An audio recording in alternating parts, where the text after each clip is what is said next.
எல்லாருக்கும் வணக்கம். அண்ணன் சீமான் அவர்களுடைய அடுத்த பிளாக் பஸ்டர் ஆடு மாடுகளின் மாநாட்டை வெற்றிகரமாக பிரம்மாண்டமாக நடத்தி முடித்திருக்கிறார் மரியாதைக்குரிய அண்ணன் சீமான் அவர்கள். நான் நேர்மையாக சொல்கிறேன், நான் கூட என்ன நினச்சேன்னா, என்னடா இவர் ஆடு மாடுகளை கூப்பிட்டு வந்து மாநாடு போடுறன்றாரு, அதுங்கிட்ட இவர் என்னடா பேச போகிறாரு, பேசினா மட்டும் என்னடா புரியவாடா போகுதுன்ற மாதிரி யாராச்சும் கிண்டல் பண்ணி விடுவாங்களோ, அல்லது ஏதாவது ட்ரோல் மெட்டீரியல் ஆகிடுமோ அப்படின்ற ஒரு சின்ன சந்தேகமும் ஐயமும் இருந்துச்சு.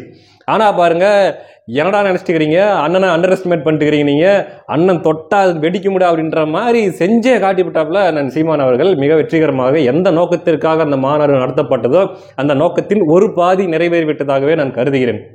ரெண்டு நோக்கம். ஒன்று, இந்த விஷயம், இந்த கிராமப்புறங்களில் ஆடு மாடு மேய்த்து கொண்டிருக்கிறவர்களுடைய கஷ்டம், இருக்கக்கூடிய பிரச்சனை, அதில் இருக்கக்கூடிய சட்ட சிக்கல்கள், அதாவது காடுகளில் கொண்டு போய் மேய்க்கிறது இருக்கக்கூடிய சட்ட சிக்கல்கள், இந்த மாதிரியான விஷயங்கள் எல்லாமே இந்த டவுனில் நகர்ப்புறங்களில் வாழக்கூடிய மக்களுக்கு, இந்த ஒயிட் காலர் ஜாப்ஸ்ன்னு சொல்கிறாங்க இல்லையா, அந்த ஜாபுக்கெல்லாம் போகக்கூடிய மக்களுக்கு பார்த்தீங்கன்னா அது புரியாது, தெரியாது. அவங்க படக்கூடிய கஷ்டம்லாம் தெரியாது. கடையில் போனால் காசை கொடுத்தா பாக்கெட்டில் பால் கொடுக்குறான், பாக்கெட்டில் தயிர் கொடுக்குறான், பாக்கெட்டில் வெண்ணெய் கொடுக்குறான், வாங்கி போய் செய்கிறாங்க, அவ்வளோதான் தெரியுமே தவிர அதுக்கு பின்னாடி அதுக்கு பாடுபடக்கூடிய மக்களுடைய கஷ்டம் என்னங்கிறது அவங்களுக்கு தெரியாது. அதை எல்லாருக்கும் கொண்டு போய் சேர்க்கணும்.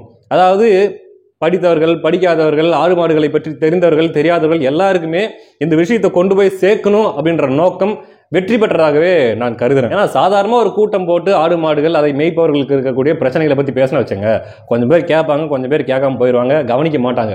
ஆனால் அவங்க எல்லாருடைய கவனத்தையும் பெறணும் அப்படின்னா ஒரு வித்தியாசமான முயற்சியில் ஒரு மிகப்பெரிய அளவில் 2000 மாடு 3000 மாடு அந்த மாதிரி கொண்டு வந்து பட்டியல் அடைச்சு, இன்னொரு பக்கம் ஆடுங்கள் ஒரு பக்கம் பட்டியல் அடைச்சு, அதுக்கு முன்னாடி ஒரு பெரிய மேடையாக போட்டு பேசும்போது என்னடா பண்ணுறாரு இந்த மனுஷன் அப்படின்றதுக்காகவாவது பல பேர் அதை உற்று கவனிப்பாங்க, என்ன சொல்கிறாரு அப்படின்ட்டு. அந்த வகையில் அண்ணன் சீமான் அவர்களுடைய எடுத்திருக்கிற இந்த முயற்சி மிகப்பெரிய வெற்றி அடைந்து பெற்றதாகவே நான் கருதுறேன். கொண்டு போய் சேர்த்துட்டாப்ல. ஒன்று. ரெண்டாவது, அடுத்து என்ன பண்ணும் அப்படின்னா, அந்த காடுகளில் இந்த கிடை மாடுகளை மேய்ப்பதற்கான உரிமைகள், அனுமதியை அரசாங்கம் கொடுக்கணும். அதுதான் அடுத்த கட்டம். அப்படி ஒருவேளை அவங்க கொடுக்கல அப்படின்னா, நானே மாடுகளை பிடிச்சிட்டு காட்டுக்கு போகிறேன் அப்படின்ட்டு வேற சொல்லிட்டாரு. இன்னும் அந்த சம்பவம் வேற இருக்குது. இதோட பெரிய முரட்டு சம்பவமாக அது இருக்குன்றதால எந்த மாற்று கருத்தும் இல்லை. ஏன்னா அண்ணன் நிரூபித்து விட்டார். இது மேலே சந்தேகப்படுறதுக்குலாம் ஒன்றும் இல்லை. பனைமரத்துக்கும் அதே மாதிரி தான் பண்ணாங்க. என்ன தான் பண்ண போகிறாருன்னு பார்த்தா அவர் தொட்டதெல்லாம் ஹிட் ஆகுது. சரி, ரைட்டு, அது அண்ணன் சீமான் அவர்களுடைய தனித்திறமை. ஆனால் பாருங்க, ஒரு குரூப்புக்கு மட்டும் அண்ணன் சீமான் அவர்கள் எது பண்ணாலும் பிடிக்காது. இந்த திமுக கரகாட்ட கோஷ்டி, இந்த கருஞ்சட்டை கோமாளிகள், இவனுக்கு மட்டும் அண்ணன் சீமான் அவர்கள் எப்படா எதிராக பண்ணுவாருன்னு காத்துக்கிட்டு இருந்து ஏதாச்சும் பண்ண உடனே ஆன்னு வாயை தூக்கிட்டு வருவானுங்க பேசுறதுக்கு, விமர்சிக்கிறதுக்கு. ஆமாம், இவனுக்கு எப்படியாப்பட்ட குரூப்னா, இந்த பக்கம் கிராமப்புறங்களில் வேளாண்மை செய்யக்கூடிய மக்களுடைய பிரச்சனைகள், அந்த வேளாண்மையை பற்றி, ஆடு மாடு மேய்ச்சலை பற்றியான அறிவு துளியும் கிடையாது. சரி, இவங்க நகர்ப்புறங்களில் வாழ்கிறானுங்க, சரி அந்த பக்கமாவது இந்த அறிவியல், தொழில்நுட்பம், இது சம்பந்தப்பட்ட அறிவோ, இது சம்பந்தப்பட்ட என்ன சொல்கிறது, ஒரு நாலேஜோ இருக்குமானா அதுவும் சுத்தமாக கிடையாது. ரெண்டும் கட்டான் தற்குறிங்க இவனுங்க. எல்லாத்துக்கும் ஏதாச்சும் ஒன்று பண்ணால் கிக்கி பிக்கி போட மட்டும் தெரியும். இவ்வளோதான் இவனுங்க. இந்த முட்டாளுங்க இப்போ அண்ணன் சீமான் மேலே பாஞ்சி கடிச்சிட்டு இருக்கிறானுங்க. இவங்க வைக்கக்கூடிய மிக முக்கியமான குற்றச்சாட்டு என்னன்னா, அண்ணன் சீமான் அவர்கள் சாதி அரசியல் செய்கிறார். இதுக்கு முன்னாடி பனைமரம் ஏறி கல் இறக்கி நாடார் சமுதாய மக்களுடைய வாக்குகளை வாங்கறதுக்காக அரசியல் பண்ணாரு. இப்போ போய் மாடு மேய்க்கிறேன்ட்டு போயிட்டு, மாடுகளுடைய உரிமைக்காக போராடுறன்னு போயிட்டு, கோனார் சமுதாய மக்களுடைய வாக்குகளை வாங்கறதுக்காக இவர் அரசியல் பண்ணிட்டுக்கிறாரு அப்படின்றானுங்க. இந்த பைத்தியக்காரனுங்களுக்கு கிராமப்புறங்களில் இருக்கக்கூடிய அத்தனை சமுதாய மக்களுமே, விவசாயம் பண்ணக்கூடிய அத்தனை சமுதாய மக்களுமே ஆடு மாடு மேய்க்கிறாங்க. கோனார் சமுதாய மக்கள் மட்டும் மேய்ச்சல் சமூகம் கிடையாது. இப்போ இருக்கக்கூடிய எல்லாருமே கிராமப்புறங்களில் ஆடு மாடுகளை வச்சிருக்கிறாங்கன்றது இந்த முட்டாளுங்களுக்கு தெரியுமா தெரியாதா? அது கூட தெரியாம தான் அந்த மாதிரி பேசிட்டு இருக்காங்கன்னு வச்சுங்களேன். சரி, அப்படியே செய்யட்டுமே, நான் சொல்றேன், செய்யட்டுமே. செஞ்சா என்ன தப்பு? யாருக்காக போராடுறாரு? தமிழ் சமூகங்களுடைய அந்தவர்களுடைய உரிமைகளுக்காக தான் போராடுறாரு. நாடாருக்காக போராடினா என்ன தப்பு? கோனார்களுக்காக போராடினா என்ன தப்பு? இதுக்கு முன்னாடி கூட தான் பட்டியல் சமூக மக்களுடைய உரிமைகளுக்காக, பஞ்சமர் நில மீட்புக்காக போராடினாரு. அதே போல பாட்டாளி மக்கள் கட்சியினுடைய நீண்ட நாள் கோரிக்கையாக இருக்கக்கூடிய சாதிவாரி கணக்கெடுப்புக்காக போராடினாரு. இதுக்கும் முன்னாடி ஒரு தடவை குறவர் சமுதாய மக்களுக்காக போய் போராடினாரு. அவர்களுக்கு சாதி சான்றிதழ் வழங்கப்படணும், அவர்களுக்கு உரிய அங்கீகாரம் கொடுக்கப்படணும் அப்படின்ட்டு குறவர் சமுதாய மக்களுக்காக போராடினாரு. குறவராக இருக்கட்டும், பறையராக இருக்கட்டும், வன்னியராக இருக்கட்டும், நாடாராக இருக்கட்டும், கோனாராக இருக்கட்டும், எல்லாம் யாரு? தமிழ் குடிகள் தானே. தமிழ் குடிகளெல்லாம் சேர்ந்துதானே ஒரு தமிழ் இனம். அந்த தமிழ் குடிகளின் உரிமைகளை மீட்பதற்காக போராடுறதுல என்ன தப்பு? இல்லை அரசியல் பண்ணாதான் என்ன தப்பு? உனக்கு ஏண்டா எரியுது? உனக்கு என்ன பிரச்சனை? திமுக அமைச்சர்கள் மாதிரி ரெட்டிகள் நல சங்க மாநாடு, நாயுடுகள் நல சங்க மாநாடு அப்படின்னு போராடி இருந்தா அவனுக்கு குழுன்னு இருந்திருக்கும் இல்லையா? அப்ப நீ எல்லாத்தையும் மூடிட்டு இருந்திருப்ப. இதுல இன்னொன்னு பாருங்க, இசை வேளாளர் முற்போக்கு சங்கம் எப்படி சாதினாலே பிற்போக்கு, அதுவும் குறிப்பா தமிழ் குடிகள்னா ரொம்ப ரொம்ப பிற்போக்கு. ஆனா எப்படி இசைவேளாளர் மட்டும் முற்போக்குன்னு வந்துச்சு? என்னடா யோக்கியத்தனம் இதெல்லாம். சாதி பூரா நாங்க ஒழிச்சு போட்டோம் கிழிச்சு போட்டோம். நீங்க அந்த கைத்தடி அப்படியே சாதிகளையெல்லாம் குடஞ்சு எடுத்து போட்டுருச்சுன்னு கதை விட்டுட்டு இருந்தீங்க. அந்த கைத்தடி எதை குடஞ்சிட்டு இருந்துட்டு அந்த கைத்தடியை வச்சுட்டு இருந்தவருக்கு தான் தெரியும். அதான் இல்லை நீங்களேப்பா. இத்தனைக்கு நான் சீமான் அவர்கள் எங்கேயாச்சும் சொன்னாரா நான் நாடார்களுக்காக போராடுறேன், நான் கோனார்களுக்காக போராடுறேன்னு சொன்னாரா? அவரு பணையா இருக்கிறாரு, ஆட்டோமேட்டிக்கா அதுக்கு சாதி முத்திரை குத்துறது யாரு? நீ தானே. அவரு ஆடு மாடு மேய்க்கிறவர்களுக்காக போராடுறாரு, அதுக்கு ஒரு சாதி முத்திரை குத்துறது யாரு? நீ தானே. அப்ப அந்த சாதி புத்தி யாருக்கிட்ட இருக்குது? சீமான் கிட்ட இருக்குதா இல்ல உங்ககிட்ட இருக்குதா? ஒருவேளை தமிழ் சமூகங்களின் உரிமைகளுக்காக போராடுறது தான் உங்க கண்ணு உறுத்துதோ? அப்படிதான் இருக்கும்னு நினைக்கிறேன். ஒன்றும் இல்லை, குரலற்றவர்களின் குரலாக நான் பேசுறேன். குரலற்றவர்களின் குரல் அப்படின்ட்டு உங்க பஜனை கோஷ்டியில ஒரு நெளிஞ்சு போன இத்து போன அண்டா ஒன்று சுத்திட்டு இருக்குதுல்ல போலியா, அந்த மாதிரி இல்லாம உண்மையாவே குரலற்றவர்கள் யாரு? இப்போ ஒன்றும் இல்லை, ஒரு ஆசிரியர்கள் அவங்களுக்கு ஏதாச்சும் ஒரு பிரச்சனை அப்படின்னா ஆசிரியர்களுக்குன்னு ஒரு சங்கம் இருக்குது, அவங்களாம் ஒன்றா சேர்ந்து போராடுறாங்க. அதே போல் ஒரு தொழிற்சாலை வேலை செய்கிற தொழிலாளர்கள் அப்படின்னா தொழிலாளர் சங்கம் இருக்குது, அவங்களுக்காக அவங்கெல்லாம் ஒன்றா சேர்ந்து போராடுறாங்க.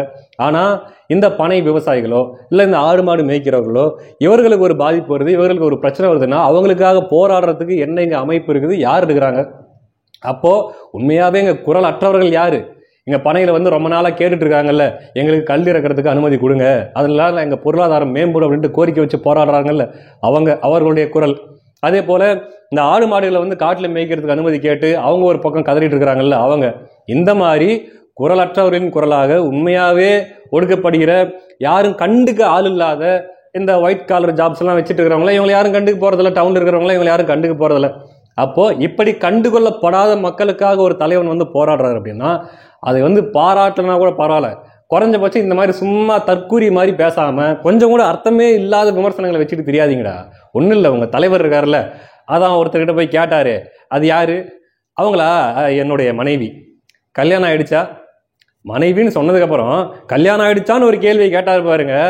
அப்படிப்பட்ட தலைவருடைய தொண்டர்கள், அவருடைய வழி வந்தவர்கள் பின்ன எப்படி யோசிப்பீங்க? அப்படித்தான் யோசிப்பீங்க. என்னன்னா கொஞ்சமாவது அறிவை வளர்த்துக்கங்க. அப்புறம் இன்னொன்று, அங்கே பாருங்க மாடுகளெல்லாம் கொண்டு போய் பட்டியல் அடைச்சி வைக்கிறாங்க, கொடுமைப்படுத்துறாங்கன்ட்டு. டேய், மாடுகளை பட்டியலை தானே அடைச்சி வைப்பாங்க, பின்னா பஸ் ஸ்டாண்டில் கட்டி வைப்பாங்க. மாடுகளை பட்டியல் அடைச்சி வைக்கிறாங்க, அது ரைட்டு. ஈரோடு இடைத்தேர்தலில் போய் இந்த திமுக காரணம் என்ன பண்ணானுங்க? என்ன பண்ணுச்சு திமுக? மனுஷங்களெல்லாம் கொண்டு போய் மாட்டை அடைச்சி வைக்கிற மாதிரி பட்டியல் அடைச்சி வச்சு அவங்களுக்கு விலை பேசி பேரம் பேசி அவங்களுக்கு ஓட்டுக்கு காசை கொடுத்து மனுஷங்களை பட்டியல் அடைச்சி வச்ச நீங்கள் மாட்டை பட்டியல் அடைச்சி வைக்கிறத பற்றி நீ வருத்தப்படுறீங்க பத்தியா? இதாண்டா கேவலம். இதில் இவனுங்களுக்கு மாடுகள்லாம் நனையுதுரா, மழையில நனைய விட்டீங்களாடா பாவிகளா அப்படின்றானுங்க. மாடுங்க மேலே அவ்வளோ அக்கறை இந்த மாடுங்களுக்கு. ஏன்னா டேய், அதெல்லாம் காட்டு மாடுகள், காட்டில் மேயக்கூடிய கிடை மாடுகள். அதுங்க மழை வெயில் எல்லாத்தையும் தாங்கி வளர்ந்து வந்திருக்கிற மாடுகள். அது மழையில் நனையுதேன்ட்டு ஆடு நனையுதேன்ட்டு ஓநாய்கள் அழுத கதையா இந்த மாடு நனையுதேன்ட்டு இந்த எரும மாடு உட்காந்து அழுதுட்டு இருக்கிறாங்க. மாடுகள் மழையில நனையறதுனால அதுக்கெல்லாம் ஒன்றும் ஆபத்து வந்துடாதரா? ஒருவேளை HFO ஜெர்சியோ இருந்தால் அதை கொண்டு போய் சளி பிடிக்கும்ன்றதுனால மழையில் நனையாமல் கட்டி வைப்பாங்க. நாட்டு மாடு கிடை மாடு இதுக்கெல்லாம் மழையில் நனைஞ்சாலும் ஒன்றும் ஆகாது, அது ஒன்றும் மழை பட்டு கரைஞ்சி போயிடாது, ஒன்றும் முளைச்சிடாது, புரியுதா? ஆனால் மழைப்பட்டா வீணாகக்கூடிய, மழையில் நனைஞ்சு முளைச்சி வீணாகக்கூடிய நெல் மூட்டைகளெல்லாம் கொண்டு போய் மழையில் நனைய விட்டீங்களாடா மூளையில் பயில் சொன்னவனுங்களா? நீங்கள் மாடு நனையிறதை பற்றி நீங்கள் கவலைப்பட்டு இருக்கிறீங்க. ஒழுங்காக அவளை கஷ்டப்பட்டு வேர்வை சிந்தி உழைச்சி கொண்டு வந்து அந்த விவசாயி கொடுக்குறான் அந்த நெல்லை பாதுகாக்கிறதுக்கு வக்கு இல்லாமல், அதுக்கு ஒழுங்காக கிடங்குகளை போட்டு பாதுகாக்கிறதுக்கு வழி இல்லாமல் அதை மழையில் நனைய விட்ட மாட்டு மூளையினங்க மாடு நனையிறதை பற்றி வருத்தப்படுறானுங்க. அதான் சொன்னல, இவங்களோட மூளை உலகம். ஆனால் ஒன்று, என்னதான் சில விஷயங்கள் நமக்கு சந்தோஷத்தை கொடுத்தாலும் இந்த திராவிடர்கள் கதறதை பார்க்கறதே ஒரு தனி சந்தோஷம் தான். அந்த வகையில் அண்ணன் சீமான் அவர்கள் தொடர்ச்சியாக திராவிட கூட்டத்தை கதறவிட்டு கொண்டிருக்கிறார். குறிப்பாக அந்த ஈரோடு இடைத்தேர்தல் சமயத்தில் ஒரு 3 மாதம் கண்டினியூஸாக ராத்திரி பகல் 24/7 நடந்துகிட்டு இருந்தானுங்க. அதெல்லாம் பார்க்கறதுக்கு அவ்வளோ இன்பமாக இருந்துச்சு. மறுபடியும் அந்த மாதிரியான டைம் வரும்னு நினைக்கிறேன். அப்படியாக அண்ணன் சீமான் அவர்கள் வெற்றிகரமாக இந்த கூட்டத்தை நடத்தி முடித்திருக்கிறாரு. அதுக்கு அடுத்த நகர்வாக ஆடு மாடுகளே அவரே பிடிச்சிட்டு காட்டுக்கு போகிறேன் அப்படின்னு சொல்லியிருக்கிறாரு. இது எல்லாமே கண்டிப்பாக ஒரு மிகப்பெரிய தாக்கத்தை ஏற்படுத்தி இருக்கிறதுன்றது தான் உண்மை. நம்ம நினைக்கிறத விட கிராமப்புறங்கள்லாம் போய் பார்த்தா தெரியும். மாடுங்கிறது அவங்களுக்கு சாதாரண ஏதோ பால் கறக்கிற மிஷின் கிடையாது. மாடுங்கிறது அவங்களுக்கு ரொம்ப ரொம்ப சென்டிமெண்ட்டு. அப்படி ஒருத்தங்க பேசுகிறாங்கம்மா. இப்போ ஒன்றும் இல்லை, ஒரு உதாரணத்துக்கு சொல்கிறேன். எங்கள் அண்ணன் ஒருத்தன் இருக்கான் ஊரில். நான் எப்போ போனாலும் வச்சுங்களேன் அவங்கள்ட்ட உட்காந்து பேசுவேன், நிறைய டைம் உட்காந்து பேசுவேன். நான் பேசினாலே அதிக நேரம் மாட்டை பற்றி தான் உட்காந்து பேசிகிட்டு இருப்பான். இப்போ எப்படி இந்த டிரைவர் இருக்காங்க, ஓட்டுநர்கள்லாம் எப்போ பேசினாலும் இந்த வண்டியை பற்றியே பேசிகிட்டு இருப்பாங்க பார்த்தீங்களா, அந்த மாதிரி இந்த மாடு மேய்க்கிறவங்கலாம் பார்த்தீங்கன்னா எப்போ பார்த்தாலும் அதை பற்றி மட்டுமே தான் பேசிகிட்டு இருப்பாங்க. அவருடைய 24 மணி நேரம் அவங்க சிந்தனை, அது என்ன பண்ணிட்டு இருக்குது, எப்படி மேய்ஞ்சிட்டு இருக்குது, ஒழுங்காக தண்ணி குடிச்சா, அது என்ன இதை வச்சமா, சாப்பிட்டுச்சா, தூங்குச்சா, அதே தான் இருப்பாங்க. அப்போது அந்த சப்ஜெக்டை ஒருத்தங்க பேசுகிறாங்க அப்படின்னா எல்லாருமே ரொம்ப ஆர்வமாக உட்காந்து பார்ப்பாங்க. அப்படி தமிழ்நாடு முழுக்க இருக்கக்கூடிய கிராமப்புறங்களில் மாடுமகள் மேய்க்கக்கூடிய விவசாயிகள் மனதிலெல்லாம் அண்ணன் சீமான் அவர்கள் இடம் பிடித்து விட்டார் என்பது மறுக்க முடியாத உண்மை. இது தேர்தலில் வாக்கா மாறுமா அப்படின்னா மாறுவதற்கான வாய்ப்புகள் நிறைய இருக்குது. அப்போ பார்ப்போம். நிச்சயமாக இந்த குரலற்றவரின் குரலாக குறிப்பாக சொல்லணும்னா அதுக்கான சரியான தகுதி, இந்த குரலற்றவரின் குரலாக போராடுகிறது அப்படின்றதுக்கான தகுதி நாம் தமிழர் கட்சிக்கும் அண்ணன் சீமான் அவர்களுக்கு தான் இருக்குது. எந்த அளவுக்கு இது தேர்தலில் வேலை செய்யுது அப்படிங்கிறத நம்ம பொறுத்திருந்து பார்ப்போம். நிச்சயமாக ஒரு பாசிட்டிவான ஒரு இம்பாக்ட் இது ஏற்படுத்தும் அப்படிங்கிறதுல எந்த மாற்று கருத்தும் இல்லை. அடுத்த காணொளியில் சந்திக்கலாம். நன்றி.